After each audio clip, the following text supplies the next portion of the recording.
Soyez tous les bienvenus une fois de plus. On se retrouve dans cette émission de France en direct. Et c'est avec un grand plaisir, bien sûr, que nous sommes ici. La joie de voir tant de vies transformées par le pouvoir de la foi. Et bien sûr, de savoir que beaucoup de personnes en ce moment, à travers cette émission, vont recevoir l'opportunité pour un nouveau départ dans leur vie, pour un changement véritable. Car nous croyons qu'il n'y a pas d'impossible. Le Seigneur Jésus a dit dans sa parole, et nous croyons à cette affirmation, tout est possible à celui qui croit. Ce que nous comprenons avec cette parole, c'est que quelles que soient les luttes, les difficultés que vous affrontez, cher ami, quel que soit dans quel état actuel se trouve votre vie, il y a toujours une solution. Et c'est dans la proposition avec laquelle nous sommes venus ce soir, vous tendre la main et vous aider à vous en sortir, vous aider à trouver la vie que vous désirez, la vie que vous rêvez et que jusqu'à aujourd'hui, vous n'avez pas encore réussi à trouver le chemin pour obtenir cette vie. Sachez que par la foi, tout est possible. Et au cours de l'émission, vous allez voir des témoignages, des cas véridiques, des personnes qui ont pu expérimenter ce pouvoir de la foi et qui ont pu voir leur vie totalement transformée.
J'aimerais donner l'opportunité à vous qui me regardez en ce moment et qui passez des moments extrêmement difficiles, moments dans lesquels même vous avez déjà pensé à abandonner ou même vous avez abandonné parce que pour vous, il n'y a plus de solution. J'aimerais vous donner l'opportunité en ce moment pour vous qui avez besoin de notre aide. Je vais vous laisser alors le numéro de l'ami 24 heures. C'est le 01 53 35 85 12. Sachez qu'au bout de l'ami 24 heures se trouve une personne, un conseiller qui va vous écouter et qui va vous apporter l'aide dont vous avez besoin. Considérez que le changement peut commencer à partir d'aujourd'hui. Ce simple coup de téléphone peut faire la différence dans votre vie. Sans plus tarder, nous allons voir en ce moment un témoignage. Nous allons découvrir un peu l'histoire de M. Grégoire. M. Grégoire qui a connu des moments très difficiles dans sa vie, des moments de souffrance, de grandes difficultés, de grandes barrières. Mais il a réussi à vaincre tout cela, raison pour laquelle d'ailleurs, aujourd'hui, nous sommes en train de voir son témoignage. Je vous laisse découvrir son histoire. Avant d'arriver au centre d'accueil, j'étais vicié. J'étais, je ne peux pas dire alcoolique, mais je prenais de l'alcool. J'avais une vie mondaine, c'est-à-dire fréquentation, boîte de nuit et autres, et compagnie des amis du monde, voilà. J'étais un peu perdu, pas de papier aussi, voilà. Comme je disais, entre autres, la cigarette, l'alcool. Pour moi, bon, ça me donnait un peu de plaisir, de bien-être, entre guillemets. Bon, quand je fumais, je me sentais un peu, je me sentais à l'aise, quoi, pour moi. Donc, j'oubliais mes problèmes, entre guillemets, oui. J'oubliais mes problèmes, voilà. C'est ça qui m'amenait à fumer, à être en compagnie des amis, pour oublier par moment, pour moi, les soucis, quoi. Voilà. À l'époque, Il y avait aussi la solitude, combler un certain vide, quoi, voilà. Bon, non, mais ça, les marabouts, avant que même je ne vienne en Europe, j'ai fréquenté les marabouts, mais ça, c'est pas que c'est l'alcool ou bien la cigarette qui m'ont poussé à aller là-bas, non. J'ai connu le maraboutage parce que, bon, quand j'étais chez moi au pays, je faisais des affaires, donc je voulais que ces affaires prospèrent plus. Je me dis, par des amis, des personnes interposées qui me parlaient de si tu veux prospérer, il y a cette voie, ceci, bon, tu peux voir tel pour que tes affaires prospèrent, voilà. C'est ça qui m'a fait connaître le maraboutage, voilà. Bon, en fait, le moment le plus difficile, lorsque je suis arrivé ici, bon, quand tu arrives, tu as un visa, d'accord, ben, et arrivé un moment, tu n'as plus de papier sur toi, donc il faut, tu es face à la réalité, ce dont on parlait de l'Europe, c'est pas ça, tu es en face de la réalité, donc il faut lutter pour avoir les documents, pour être régularisé. Ça, c'est tout une bataille, toute une lutte. Donc, c'est ce moment de régularisation qui a été vraiment assez difficile pour moi. Trouver du travail digne, voilà. C'est ça qui était assez difficile pour moi. Beaucoup essayent d'oublier leurs problèmes. Comment? Par le vice, en sortant, en fréquentant beaucoup d'amis. Pour certains hommes, en fréquentant beaucoup de femmes. Pour certaines femmes, en fréquentant beaucoup d'hommes. En essayant de s'occuper le maximum possible pour essayer d'oublier les problèmes. Mais soyons sincères, revenons sur terre. Ce n'est pas pour autant que les problèmes disparaissent. Parce que tôt ou tard, cette réalité, il faudra toujours l'affronter. Donc vous voyez qu'il y a des personnes qui essayent d'oublier le problème. Mais le problème est toujours là, les situations sont toujours là. D'autres personnes vont essayer de vivre une vie d'apparence, d'essayer de montrer aux autres que tout va bien, de s'amuser, de rigoler devant tout le monde, alors qu'au plus profond, le cœur crie, le cœur est angoissé, le cœur est affligé. Et la pensée est souvent la suivante. Je n'ai besoin que personne sache ce que je vive. Qu'est-ce qu'ils vont penser de moi? Que vont-ils dire de moi? Toi, tu es dans cette situation. Ah, peut-être les autres vont se moquer de moi. Cher ami, nous ne sommes pas là pour vivre pour les autres. Lorsque la personne commence à vivre d'une vie d'apparence, c'est parce qu'elle est en train de vivre pour les autres. Elle se met de côté, elle s'ignore et cherche à faire plaisir aux autres. Nous ne sommes pas là pour faire plaisir aux autres. Nous sommes là pour que notre vie soit ce qu'elle doit être dans le sens qui nous est agréable. Donc la personne qui vit d'apparence ne fait que s'enfoncer parce que cette apparence masque une réalité. Mais cette réalité, elle ne change pas. Que faut-il faire donc pour pouvoir sortir? Que faut-il faire donc pour mettre de côté cette vie d'apparence? Écoutez, c'est reconnaître que la situation dans laquelle je me trouve, je ne suis pas capable tout seul de m'en sortir. Je ne suis pas capable d'arriver à bout de ce problème. Reconnaître que j'ai besoin d'aide et de chercher cette aide pour que je puisse m'en sortir. Il n'y a pas de honte à demander de l'aide. Il n'y a pas de honte à être aidé par quelqu'un. La honte, c'est de vivre des années avec une apparence et au bout de quelques années, tout le monde découvre la fausseté que je montrais pendant tant d'années. Là, c'est la honte. Là, c'est la honte. Mais il n'y a pas de honte à chercher à changer sa vie. Il n'y a pas de honte à reconnaître qu'on n'arrive pas et qu'on a besoin d'aide. C'est la raison pour laquelle les portes du centre d'accueil sont ouvertes tous les jours et notre main est tendue pour pouvoir vous aider. Vous qui êtes fatigué de vivre d'apparence et qui voulez affronter la réalité des problèmes, sachez que nous sommes à votre disposition. Continuons à voir donc la suite de l'histoire de M. Grégoire. J'ai connu le centre d'accueil par le biais d'un ami qui a connu le centre d'accueil depuis le pays.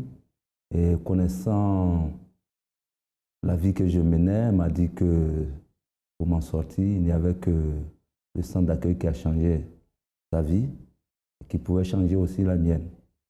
Et moi, comme je luttais depuis un certain temps, pas de solution ni rien, bon, j'ai dit, bon, pourquoi pas? J'allais voir, hein, cherché à savoir. Déjà, dans un premier temps, c'était la curiosité.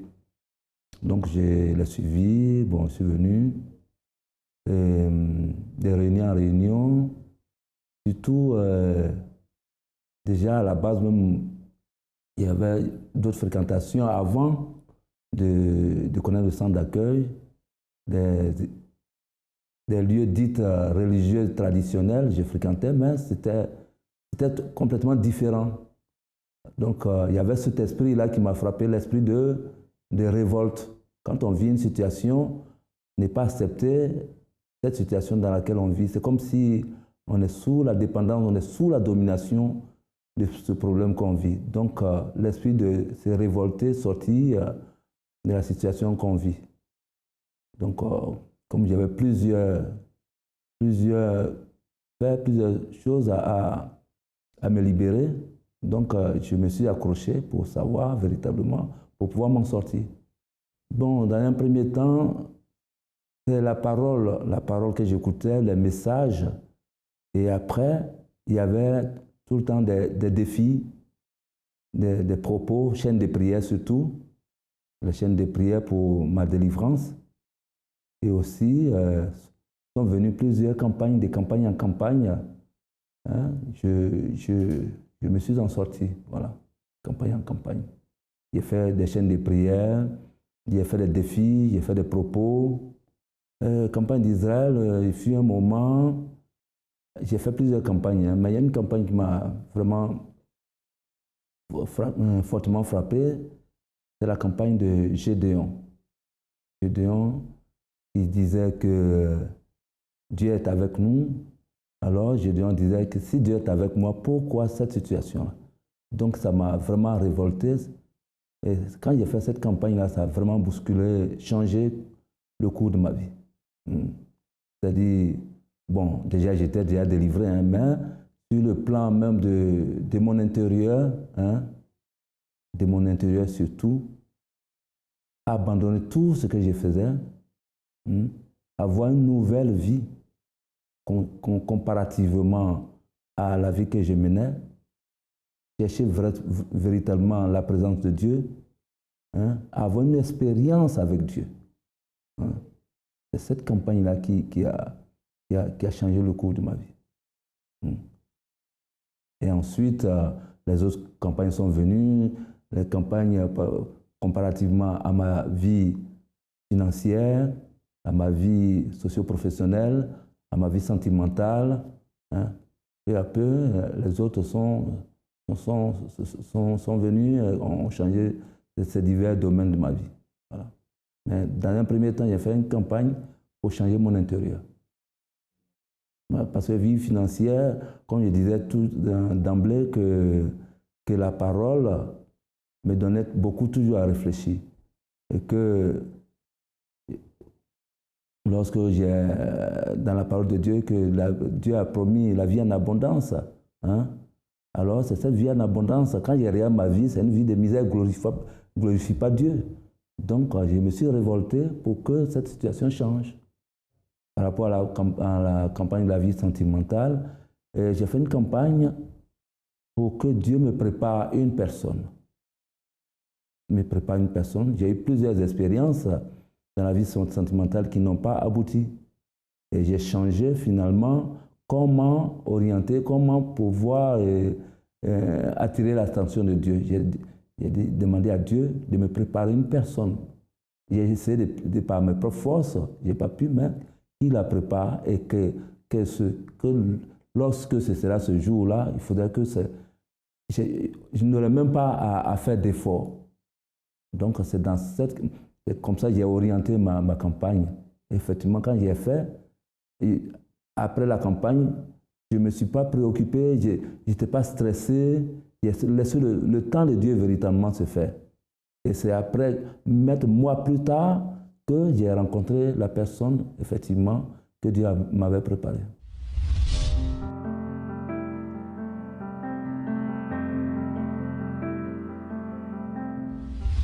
Ben, plusieurs, j'ai conquis plusieurs choses, notamment la transformation, ma transformation intérieure. J'ai eu l'expérience, j'ai eu la rencontre avec Dieu, le baptême du Saint-Esprit. Je me suis donné véritablement corps, âme et esprit. Alors j'ai eu cette expérience véritable avec lui. Ça, c'était ma première campagne d'Israël. Et suite à cela, au niveau professionnel, moi qui avais les petits boulots par-ci par-là, j'ai fait une campagne où j'ai rencontré une personne. Le travail que j'ai eu, dans un premier temps, c'était... Bon, je ne savais pas que ça allait véritablement être l'apothéose, mais j'ai commencé petit à petit avec une richissime personne, une personne vraiment nantie qui avait des sociétés, mais qui était en fin de vie, qui avait besoin d'un accompagnement. Donc j'étais avec cette personne, j'ai accompagné cette personne pendant des années, et cette personne, au soir de sa vie, même, il est parti dans mes bras, il est décédé dans mes bras. Et ses enfants n'ont pas voulu me laisser dessus, parce que quand on s'occupe d'une personne, généralement, quand vous vous séparez, le contrat est terminé. Donc ils m'ont dit non, on a une société, la société de nos pères dont on s'en occupe, alors tu as donné un bon témoignage, tu es resté avec nous à de bons termes, alors on va changer de contrat. Hein? On change de contrat, tu travailles avec nous et tu es membre à part entière dans la société. Donc c'est ainsi qu'ils ont refait un autre contrat et que je suis aujourd'hui membre à part entière dans cette société où j'ai des actions. Voilà.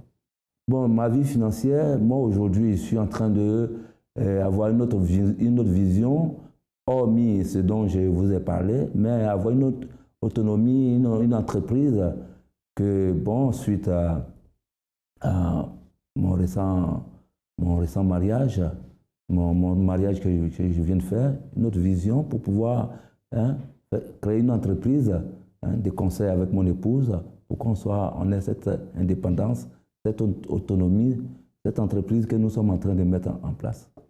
Ben, la bénédiction sentimentale, effectivement, comme j'ai fait j'ai eu plusieurs mauvaises expériences, j'ai cherché plusieurs fois, mais c'est des expériences qui n'ont pas abouti. Du coup, j'ai changé ma manière de présenter cette cause à Dieu. Hein.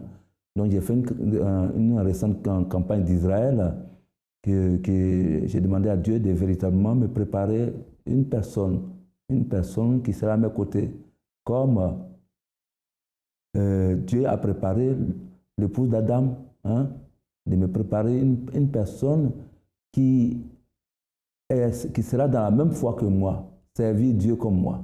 Hein. Donc c'est comme ça que j'ai orienté ma demande lors de la campagne d'Israël. Et quand je l'ai faite, la réponse n'est pas venue tout de suite, mais je ne me suis pas laissé préoccuper, stressé par rapport à ça. J'ai fait, mais j'étais tranquille, j'étais sûr et certain que ma prière était déjà répondue. Donc ce n'est que récemment, il y a quelques mois en arrière, que j'ai rencontré la personne effectivement que Dieu a mis dans mes chemins.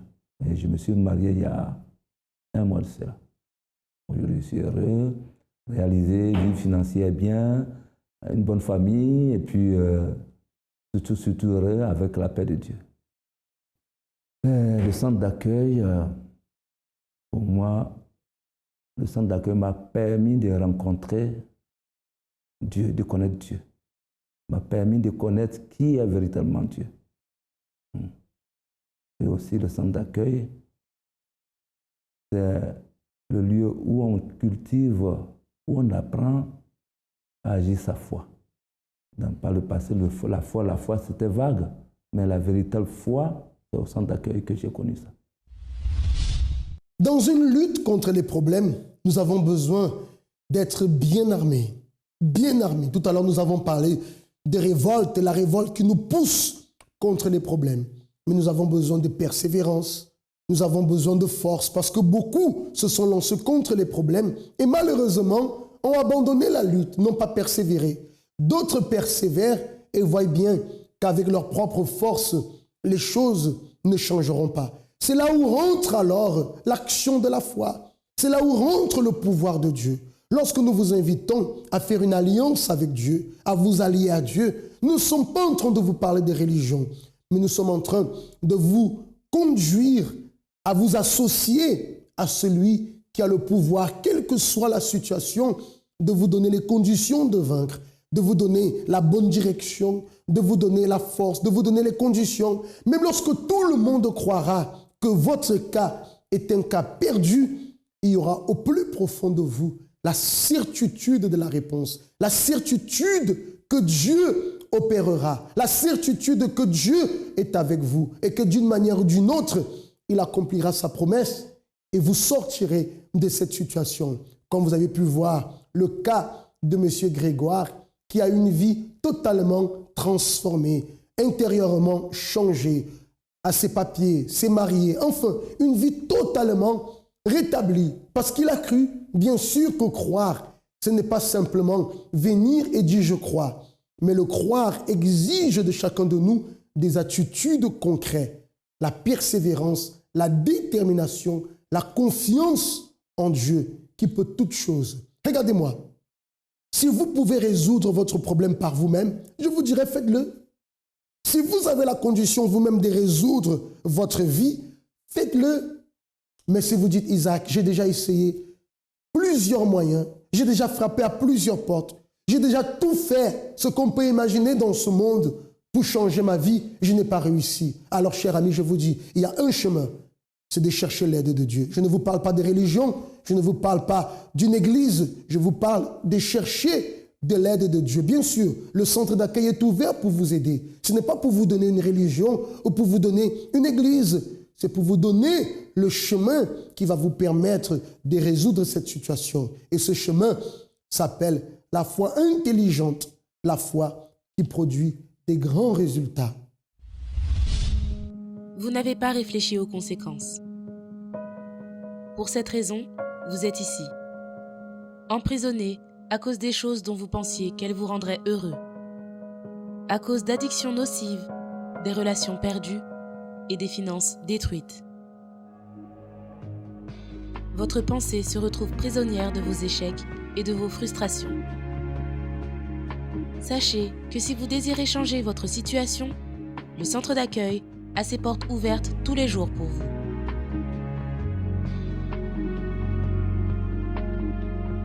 Nous souhaitons vous aider à vous libérer de toute prison où vous vous trouvez.